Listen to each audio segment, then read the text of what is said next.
Hello, in front of me I've got Redmi Note 12. In this video I'll show you how to find and manage File Manager. In the beginning, let's go to Files app, continue, allow,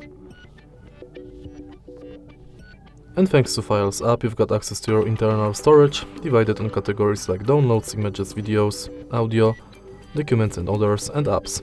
Also you can check your collections and internal storage itself.